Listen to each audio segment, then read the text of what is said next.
Padma art and ಡಿಶಸ್ಗೆ ನಿಮಗೆಲ್ಲ ಸ್ವಾಗತ. ನಾನು ನಿಮ್ಮ ಅನ್ನಪೂರ್ಣ ಜಗದೀಶ್. ಇವತ್ತು ಗೋಂಗೂರು ಸೊಪ್ಪಿನ ಒಂದು ಸುಲಭವಾಗಿ ಮಾಡೋ ತೊಕ್ಕು ತೋರಿಸ್ತಾ ಇದ್ದೀನಿ. ಅಂದರೆ ಹೆಚ್ಚು ಮಸಾಲನೂ ಇಲ್ಲ, ಸ್ವಲ್ಪ ಮಸಾಲ ಹಾಕಿ ಆರಾಮಾಗಿ ಹೊರಗಡೆನೇ ನೀವು ಒಂದು 15 ದಿವಸ ಇಟ್ಕೊಂಡು ತಿನ್ನೋ ತರಹ ಗೋಂಗೂರು ಸೊಪ್ಪಿನ ತೊಕ್ಕು ತೋರಿಸ್ತಾ ಇದ್ದೀನಿ. ಅದಕ್ಕೆ ನಾನೊಂದು ದೊಡ್ಡ ಕಟ್ಟು ಗೋಂಗೂರು ಸೊಪ್ಪು ತೊಗೊಂಡಿದ್ದೀನಿ. ನೀವು ಸೊಪ್ಪಿನವ್ರ ಹತ್ರ ಯಾರ ಹತ್ರ ಕೇಳಿದ್ರೂ ಇದು ಸಿಕ್ಕತ್ತೆ. ಇದು ಆಂಧ್ರದವರಂತೂ ತುಂಬ ಸ್ಪೆಷಲ್ಲಾಗಿ ಯಾವಾಗಲೂ ಮಾಡಿರ್ತಾರೆ. ನಾವು ಏನೂ ಕಷ್ಟ ಇಲ್ಲದೆ ಮಾಡ್ಕೊಳ್ಬೋದು. ಇದು ಒಂದು ದೊಡ್ಡ ಕಟ್ಟು ಸೊಪ್ಪು ತೊಗೊಂಡಿದ್ದೀನಿ. ಅದಕ್ಕೆ ನಾನು ಕರಿಬೇವಿನ ಸೊಪ್ಪು ಮತ್ತು ಒಣಮೆಣಸಿನ್ಕಾಯಿ, 1 ಸ್ಪೂನ್ನಷ್ಟು ಮೆಂತ್ಯ, 1 ಸ್ಪೂನ್ನಷ್ಟು ಧನಿಯಾ, 1 ಸ್ಪೂನು ಜೀರಿಗೆ, ಇಂಗು ಸ್ವಲ್ಪ ಮತ್ತು ಉಪ್ಪು, ಅರಿಶಿನ. ನೋಡಿ, ಇಷ್ಟು ಸಾಮಗ್ರಿ ಇದ್ದರೆ ನೀವು ಆರಾಮಾಗಿ ರುಚಿಯಾದ ಈ ಗೋಂಗೂರು ತೊಕ್ಕನ್ನು ರೆಡಿ ಮಾಡ್ಕೊಳ್ಬೋದು. ತುಂಬ ಅಂದರೆ ತುಂಬ ಟೇಸ್ಟಿಯಾಗಿರುತ್ತೆ. ಬಿಸಿ ಅನ್ನಕ್ಕೆ ಕಲಿಸ್ಕೊಂಡು ತಿಂದ್ರಂತೂ ಇದರ ರುಚಿನೇ ಬೇರೆ. ನೋಡಿ, ಇದಕ್ಕೇನು ಕಷ್ಟ ಇಲ್ಲದೆ ನೀವು ಈ ಸೊಪ್ಪನ್ನು ತೊಗೊಂಡು ಅದನ್ನು ಎಲೆಗಳನ್ನು ಮಾತ್ರ ನಿಧಾನಕ್ಕೆ ಬಿಡಿಸ್ಬಿಟ್ಟು ಚೆನ್ನಾಗಿ ತೊಳೆದಿಟ್ಕೊಳ್ಬೇಕು. ನೋಡಿ, ಗೋಂಗೂರು ಸೊಪ್ಪನ್ನು ಚೆನ್ನಾಗಿ ತೊಳೆದ್ಬಿಟ್ಟು ಎಲೆ ಮಾತ್ರ ಬಿಡಿಸಿದ್ದೀನಿ. ನಿಮಗೆ ಗೊತ್ತಾಗುತ್ತೆ. ಎಲೆನ ಕ್ಲೀನಾಗಿ ಎಲೆ ಬಿಡಿಸಿ ಕಾಡೆಲ್ಲ ಹಾಕಬೇಡಿ. ಅದನ್ನು ನಾನು ಚೆನ್ನಾಗಿ ತೊಳೆದು ಒಂದು ಬಟ್ಟೆ ಮೇಲೆ ಹರಿಬಿಟ್ಟು ಸ್ವಲ್ಪ ಆರೋ ಹಾಗೆ ಮಾಡಿ ತೆಗೆದಿಟ್ಕೊಂಡಿದ್ದೀನಿ. ಈಗ ಬಾಣಲಿಯಲ್ಲಿ ಒಂದೇ 1 ಸ್ಪೂನ್ನಷ್ಟು ಎಣ್ಣೆ ಕಾಯಕ್ಕಿಟ್ಟಿದ್ದೀನಿ. ಅದಕ್ಕೆ ನಾನು ಫಸ್ಟು ಇಂಗು ಹಾಕ್ತಾಯಿದ್ದೀನಿ. ನೋಡಿ, ಇಂಗು ಸ್ವಲ್ಪ ಜಾಸ್ತಿ ಹಾಕೋದ್ರಿಂದನೇ ನಿಮಗೆ ಚೆನ್ನಾಗಿರುತ್ತೆ ಟೇಸ್ಟು.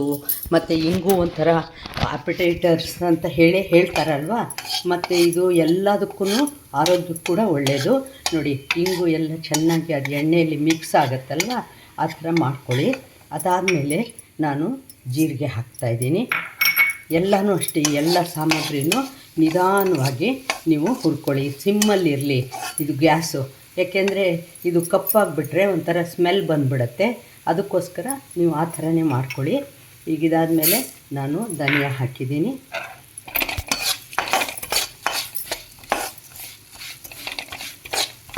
ತುಂಬಾ ಚೆನ್ನಾಗಿರುತ್ತೆ ಇದು. ನೀವು ಯಾವಾಗ ಬೇಕಾದರೂ ಮಾಡಿ ರೆಡಿ ಮಾಡಿ ಇಟ್ಕೊಳ್ಬೋದು ಇದನ್ನು. ನೋಡಿ, ಮೆಂತ್ಯ ಹಾಕ್ತಾಯಿದ್ದೀನಿ. ಇದು ಅಷ್ಟೇ, ಉಪ್ಪಿನಕಾಯಿಗಳಿಗೆ ಎಲ್ಲ ನಾವು ಬಳಸ್ತೀವಲ್ವ, ಇದೊಂಥರ ಪ್ರಿಸರ್ವೇಟಿವ್ ಥರ. ಮೊದಲೇ ನಾನು ನಿಮ್ಗೆ ಹೇಳಿದ್ದೀನಿ, ಇದು ಒಂದು 15 ದಿವಸ ಆರಾಮಾಗಿ ನೀವು ಫ್ರಿಜ್ಜಲ್ಲಿ ಕೂಡ ಇಡಬೇಡಿ, ಹಾಗೆ ಹೊರಗಡೆ ಇಟ್ಕೊಂಡೇ ನೀವು ಬಳಸ್ಕೊಳ್ಬೋದು. ಇದು ರೊಟ್ಟಿ ಮತ್ತು ದೋಸೆ, ಇಡ್ಲಿ, ಬರೀ ಅನ್ನಕ್ಕೆ ಕಲಿಸ್ಕೊಳ್ಳೋಕ್ಕೆ ಎಲ್ಲದಕ್ಕೂ ಕೂಡ ತುಂಬಾ ಚೆನ್ನಾಗಿರುತ್ತೆ. ನೋಡಿ, ಇವಾಗ ನಾನು ಕರಿಬೇವಿನ ಸೊಪ್ಪು ಹಾಕ್ತಾಯಿದ್ದೀನಿ. ನೀವು ಅಷ್ಟೇ ಕರಿಬೇವಿನ ಸೊಪ್ಪು ಈ ಥರ ಎಲ್ಲ ಮಾಡಿದಾಗ ಧಾರಾಳಕ್ಕೆ ಬಳಸ್ಬಿಡಿ. ಯಾಕೆಂದರೆ ಕರಿಬೇವು ಒಳ್ಳೆ ಫೈಬರು ಮತ್ತು ತುಂಬ ಒಳ್ಳೆಯದು ಆರೋಗ್ಯಕ್ಕೆ, ಕಣ್ಣಿಗೆಲ್ಲ ಒಳ್ಳೆಯದು, ಜೀರ್ಣಕಾರಿ ಅಂತೆಲ್ಲ ಹೇಳ್ತಾರಲ್ವ. ಆದರೆ ನಾವು ಕರಿಬೇವನ್ನ ಮೇಲೆ ಒಗ್ಗರಣೆಗೆ ಹಾಕಿದಾಗ ಎಲ್ಲ ತೆಗೆದಿಟ್ಬಿಡ್ತಾರೆ. ಈ ಥರ ಮಾಡಿದಾಗ ಎಲ್ಲರಿಗೂ ಗೊತ್ತೇ ಇಲ್ಲದಂಗೆ ಅವ್ರ ಹೊಟ್ಟೆ ಸೇರ್ಕೊಂಬಿಡುತ್ತೆ ಇದು. ನೋಡಿ, ಇದೆಲ್ಲ ಹುರಿದಾದ್ಮೇಲೆ ನಾನು ಇದಕ್ಕೆ ಒಣಮೆಣಸಿನ್ಕಾಯಿ ಹಾಕ್ತಾಯಿದ್ದೀನಿ. ಎಲ್ಲ ಸಾಮಗ್ರಿಗಳನ್ನೂ ಅಷ್ಟೇ, ನಿಮ್ಗೆ ಗೊತ್ತಾಗುತ್ತೆ. ಅಡುಗೆ ಮಾಡ್ತಾ ಇರೋರಿಗೆ ಗೊತ್ತಾಗದೇ ಏನಿರಲ್ಲ ಅಲ್ವಾ. ಇದು ಚೆನ್ನಾಗಿ ಸ್ವಲ್ಪ ಹಸಿ ವಾಸನೆ ಹೋಗಿಬಿಟ್ಟು ಅದೆಲ್ಲ ಒಂಥರ ಕೂಡ್ಕೊಂಡಂಗೆ ಆಗೋ ತನಕ ಹುರ್ಕೊಂಡ್ಬಿಡಿ ನೀವು. ನೋಡಿ, ಈ ಥರ ತೋರಿಸ್ತಾ ಇದ್ದೀನಿ ನಾನು. ಇದಕ್ಕೆ ಅರಿಶಿನ ಹಾಕ್ತಾಯಿದ್ದೀನಿ. ಎಲ್ಲ ಸಾಮಾನು ಅಷ್ಟೇ, ಇಟ್ಕೊಂಡಿದ್ದೆಲ್ಲ ಕೂಡ ಒಂದೇ ಸಲ ಹಾಕ್ಬಿಡ್ತಾಯಿದ್ದೀನಿ. ಲಾಸ್ಟಲ್ಲಿ ಮಿಕ್ಸಿ ಜಾರ್ಗೆ ಹಾಕೋವಾಗ ಉಪ್ಪು ಹಾಕ್ಕೊಳ್ತೀನಿ. ನಾನು ಹರಳುಪ್ಪು ತೊಗೊಂಡಿದ್ದೀನಿ. ನೀವು ಮಾಮೂಲು ಪುಡಿ ಉಪ್ಪು ಕೂಡ ತೊಗೊಳ್ಬೋದು. ನೋಡಿ, ಚೆನ್ನಾಗಿ ಆರೋ ತನಕ ನೀವು ಬಿಟ್ಬಿಡಿ. ಇದು ಹುರಿದಾದ್ಮೇಲೆ ಗ್ಯಾಸ್ ಆಫ್ ಮಾಡಿ ಆರೋ ತನಕ ಇದನ್ನು ಬಿಟ್ಬಿಡಿ. ನೋಡಿ, ಈಗ ಚೆನ್ನಾಗಿ ಹುರಿದಿಟ್ಕೊಂಡಿದ್ದೀನಿ. ಇದು ಇವಾಗ ಆರಿದೆ. ಇದನ್ನು ಉಪ್ಪು ಸೇರಿಸ್ಬಿಟ್ಟು ನಾನು ಮಿಕ್ಸರ್ ಜಾರ್ಗೆ ಹಾಕಿಬಿಟ್ಟು ಆದಷ್ಟು ನುಣ್ಣಿಗೆ ಪುಡಿ ಮಾಡ್ಕೊಳ್ತೀನಿ. ಇವಾಗ ಇಷ್ಟು ಎಲೆ ಗೊತ್ತಿದೆ ಅಲ್ವಾ, ಮುಂದೆ ಎಲೆನೇನು ಮಾಡೋದು ಅಂತ ನಾನು ತೋರಿಸ್ತೀನಿ. ಇದನ್ನು ಫಸ್ಟು ಪೌಡ್ರ್ ಮಾಡ್ಕೊಂಬಿಡೋಣ. ನೋಡಿ, ಈ ಥರ ನುಣ್ಣಗೆ ನಾನು ಪುಡಿ ಮಾಡಿ ರೆಡಿ ಮಾಡಿ ಇಟ್ಕೊಂಡಿದ್ದೀನಿ. ಎಣ್ಣೆ ಕಾಯಕ್ಕಿಟ್ಟಿದ್ದೀನಿ.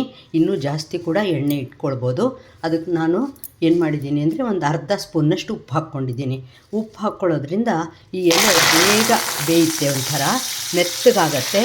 ಮತ್ತು ಮಿಕ್ಸಿಗೆ ಹಾಕೋ ಕೆಲಸ ಏನೂ ಇಲ್ಲ.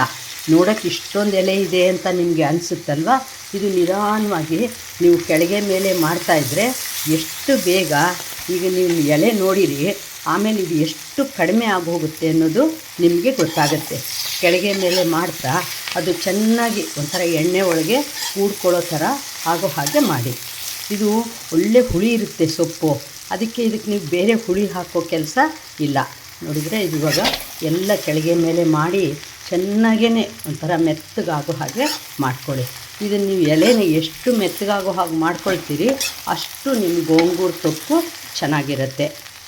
ನೋಡಿ ಎಷ್ಟು ಎಲೆ ಇತ್ತು, ಇವಾಗ ನೋಡಿ ಎಷ್ಟು ಮೆತ್ತಗಾಗ್ಬಿಟ್ಟು ಹೇಗಾಗ್ಬಿಟ್ಟಿದೆ ಅಂತ. ಇದು ಮಿಕ್ಸಿಗೆ ಹಾಕಿಬಿಟ್ರೆ ಇದ್ರದ್ದೊಂಥರ ಫ್ಲೇವರ್ ಹೋದಂಗೆ ಆಗಿಬಿಟ್ಟು ಚೆನ್ನಾಗಿರಲ್ಲ. ಅದರಿಂದ ಎಲೆ ಇದು ಹಾಗೇ ಇರಲಿ ಅಂತ ಹೇಳಿ ನಾನು ಮಿಕ್ಸಿಗೆ ಹಾಕ್ತಾಯಿಲ್ಲ. ಇದೇ ಥರನೇ ಇದು ಮೆತ್ತಗಾಗ್ಬಿಡತ್ತೆ. ಮತ್ತು ನೋಡಿ ಸೈಡಲ್ಲೆಲ್ಲ ಒಂಚೂರು ಎಣ್ಣೆ ಬಿಡ್ತಾ ಇದೆಯಲ್ವ, ಆ ಥರ ಆದಾಗ ನೀವು ಇದು ರೆಡಿ ಮಾಡಿ ಇಟ್ಕೊಂಡಿದ್ರಲ್ಲ ಪುಡಿ, ಇದನ್ನು ಹಾಕ್ಬಿಡಿ. ಹಾಕಿಬಿಟ್ಟು ಚೆನ್ನಾಗಿ ನೀರೆಲ್ಲ ಖಂಡಿತ ಬೇಡ, ನೀರು ಹಾಕೋದ್ರಿಂದ ಇದು ಕೆಟ್ಟೋಗುತ್ತೆ. ಅದಕ್ಕೆ ಇದನ್ನು ನೋಡಿ ಹೀಗೆ ಚೆನ್ನಾಗಿ ಹೀಗೆ ಮಿಕ್ಸ್ ಮಾಡಿ ಮತ್ತೆ ಒಂದು 5 ನಿಮಿಷ ಅದೆಲ್ಲ ಕಲ್ತ್ಕೊಳ್ಳೋ ಹಾಗೆ ಎಲೆ ಜೊತೆಯಲ್ಲಿ ಪುಡಿ ಆ ಥರ ಬಿಟ್ಬಿಡಿ. ನೋಡಿ ಸ್ವಲ್ಪ ಎಣ್ಣೆ ಒಗ್ಗರಣೆಗೆ ಇಟ್ಟಿದ್ದೀನಿ, ಅದಕ್ಕೆ ಸಾಸಿವೆ ಹಾಕ್ತಾಯಿದ್ದೀನಿ. ಸಾಸಿವೆ ಸ್ವಲ್ಪ ಪಟ್ಪಟ ಅಂತ ಶಬ್ದ ಬರುತ್ತಲ್ವ, ಆವಾಗ ನಾನು ನೋಡಿ ಸಾಸಿವೆ ಹಾಕಿದ್ದೀನಲ್ವ, ಇದು ಹೆಂಗೂ ಇನ್ನೂ ಮಾಡ್ಕೊಂಡಿರೋದು ಬಿಸಿಯಾಗಿದೆ. ಇದನ್ನು ಅದಕ್ಕೆ ಹಾಕ್ಬಿಟ್ಟು ಚೆನ್ನಾಗಿ ಮಿಕ್ಸ್ ಮಾಡ್ತೀನಿ.